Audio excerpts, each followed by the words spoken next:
بسم اللہ الرحمن الرحیم۔ السلام علیکم ورحمۃ اللہ وبرکاتہ۔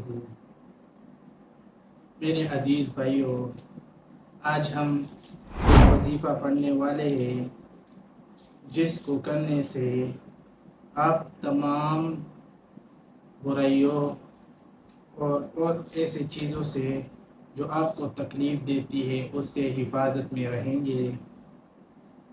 یہ حضرت ابو ہریرہ رضی اللہ تعالی عنہ فرماتے ہیں کہ رسول اللہ صلی اللہ علیہ وآلہ وسلم نے فرمایا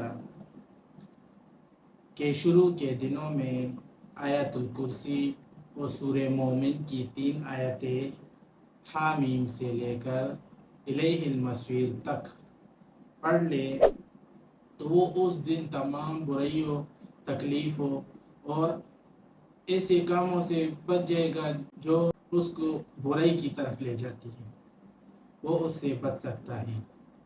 تو پہلے آپ نے آیت الکرسی پڑھ لینی ہے، اور یہ جو وظیفہ ہے اس سے پہلے اگر آپ نے ہمارے چینل کو سبسکرائب نہیں کیا ہے تو سبسکرائب کا بٹن دبا لیں اور بیل آئیکن کو آل پہ کر دیں تاکہ ہماری ویڈیو آپ تک سب سے پہلے پہنچ سکے۔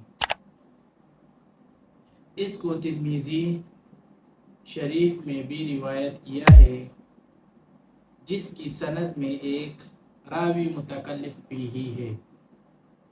آیت الکرسی پڑھ لے، آیت الکرسی آپ کو آتی ہی ہوگی، پھر یہ آیت پڑھیں: حامیم تنزیل الکتاب من اللہ عزیز العلیم غافر الذنب وقابل التوب شدید العقاب ذی الطول لا الہ الا هو الیہ المصیر۔